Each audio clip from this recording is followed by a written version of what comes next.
असा आहे आपला इसका, नाद करायचा नाही. तुम्हाला म्हणलं होतं ना, दर्शन झालं का करेक्ट कार्यक्रम करणार म्हणजे करणार. केला ना. काल शेवटी बुलेट घेऊन गेलो आणि आता आपल्याकडे चाव्या त्यामुळे टेन्शन नाही. किती बिन नखरा करू दे. एकदा डोक्यात कसं असतंय, माणसाला मर्यादा असते, संयम असतोय, थोडाफार संयम. आता ही काय म्हणते, मला काल कार्यक्रमाला नेलं नाही. तुला न्यायच्या तू मापाची राहिली का? तू राहिले का सांग. तू म्हणते आम्हाला कार्यक्रमाला मी टोचत होते का? त्यासाठी गोडी गुलाबीनं राहावं लागतं, घरात आनंदानं राहावं लागतं, एकमेकाचं चांगलं झालेला त्याला बघवायला लागतं. तुझं मन कसं आहे, तुला दुसऱ्याने काय केलं का लगेच मला विन पाहिजे. आर कोणाला जरी केलं तर आपल्याच घरात आहे अशी भावना लागतीये. कळलं का? माझी मी देवाला कसा कसा गेलो माझी मला माहीत आहे. आता कसं झालं, म्हणलंच होतं करेक्ट कार्यक्रम करणार म्हणजे करणार आणि केलाच. त्या दिवशी दर्शन घेतलं, लवकर सोलापूरला गेलो. सोलापूरच्या शोरूममधनं चावी घेऊन आलो. चावी घेतल्या म्हणून सुद्धा मी बोललो नाही कोणाला. डायरेक्टच येऊन कार्यक्रम केला तरच कार्यक्रम होत होता, नाहीतर अन्यथा होत नव्हता. जागी झाली असती. बरेच माझी मित्रमंडळी बी म्हणली असं सांगू नका, ती जागी होती. आणि खरंच आहे, सांगितल्यानंतर ती जागी होती. म्हणून मी त्या दिवशी काय बोललो नाही, चाललो नाही, डायरेक्ट आलो. तुम्हाला सांगतो, काल गेलो, काल इस्लामपूरला गेलो. तिकडं माणसानं, एखाद्या माणसाला त्रास किती द्यायचा त्याला मर्यादा असते. मला त्रास देणारी जास्त झालेली. आजपर्यंत जी बाहेरची देत होती, आता घरातलीच त्रास द्यायला लागली. ती कसं हिवाय सांगा की. वाईट वाटतं अजून एका मनानं वाटतं याला न्यायला पाहिजे ह्यांना, मस्त यांना न्यायला नेऊ वाटतं मला मनापासून. पण असं डोक्यात खुळ आलं ना काय, शांतपणानं कधी मला इकडं नेलं मला तिकडं नेलं, कधी नाव काढत नाही. ती कामापुरतंच एखादा शब्द तोंडातनं गेला तर गेला ना, अजिबात नाही ना. सारखं प्रत्येक हर गोष्टीला माझ्या पायाला पाय आडवा मारलेला हायच. माझा अक्षरशः काल ही अंगठा असा पिरगाळला, असा महागा अंगठा गेला, बोंबाललो मी ठो ठो ठो ठो. म्हणजे एवढं मला काल वेदना झाल्या. ही शोभतंय का? आज अंगात ताकद आहे म्हणून काय पण करून चालत नाही. मला पण ताकदीचा उपयोग करा येतो, पण मी आज शांत बसतोय. आपली मर्यादा ओलांडू देत नाही. का तर कुठं नादाला लागावं म्हणून. आपण नुसतं हो करायला गेलं का त्या होच पुन्हा हो करायला टपली ती. म्हणून मी शांत आहे. खरं तर ह्या गोष्टीमुळे मी शांत आहे. पण ह्यांना काय वाटत नाही, माझा अंगठा मोडला त्या क्षणी ही झाला असता, अजून मला अंगठा काही असं दुखतं इथं मुलखाचं, असं महागारी फिरगाळा असा, किती वेदना झाल्या असतेल्या. पण ही शोभते का? एखाद्या माणसाचा अंगठा मुरगळणं ही शोभते का? तुमच्या अंगात ताकद आहे, तुम्ही खाऊन खाऊन माझ्यावरच ही करायला लागला. आता तुम्ही मलाच, बाहेरच्या लोकांना ताकद दाखवाय सोडून तुम्ही घरातल्या लोकांनाच ताकद दाखवायला लागला. ही कितपत योग्य पटतंय तुम्हाला? माझं असं म्हणणं आहे की तुम्हाला कुठं नेऊ नये. मला असं कायमस्वरूपी वाटतं नेलं पाहिजे तिला बिन, पण तेच मला आता त्रास द्यायला लागले. ह्याच्या अगोदर असं कधी करत नव्हती. काय झालंय तिच्या मनात, तिच्या मनालाच माहीत.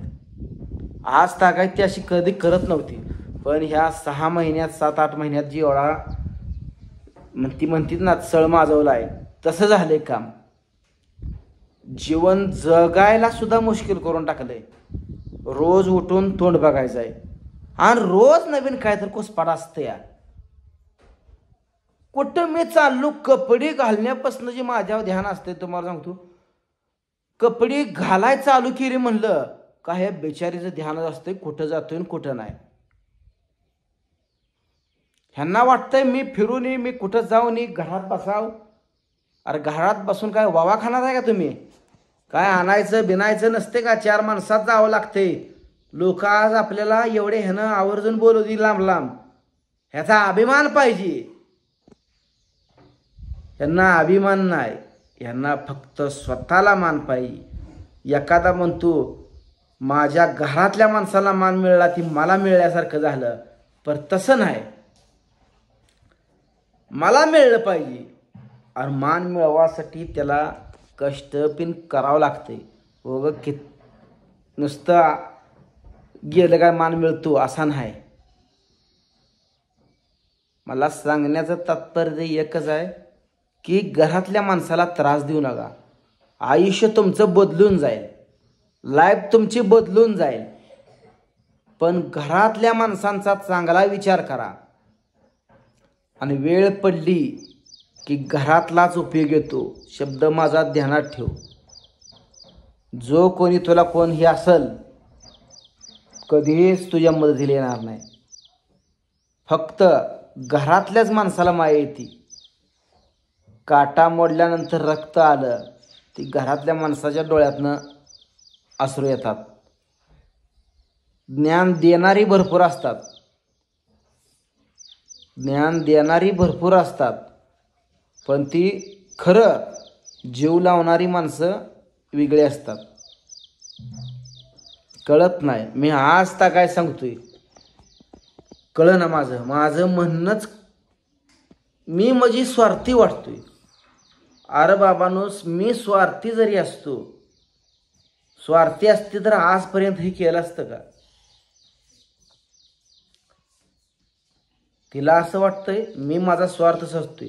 काय मी स्वार्थ साधणार आहे?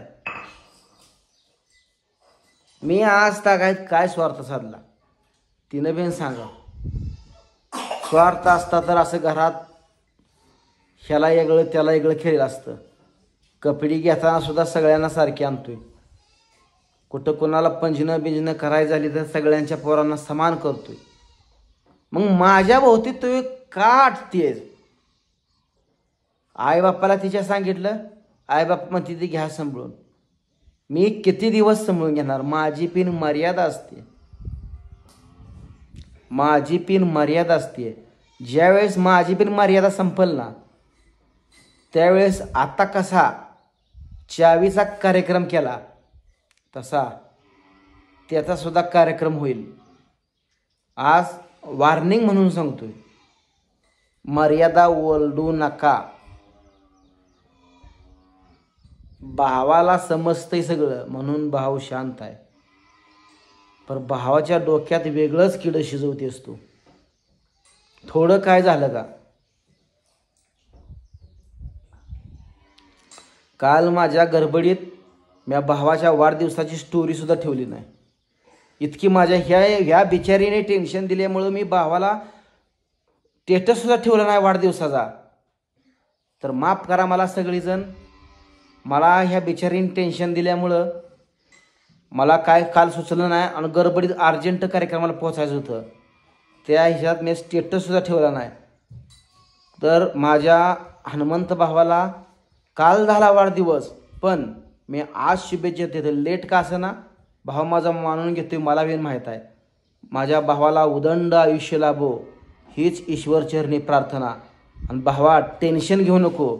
जोपर्यंत तुझा ही धाकटा भाव आहे तोपर्यंत आयुष्यभर तुझ्यासोबत राहतो ही तुझ्या वाढदिवसानिमित्त मी वचन देतो.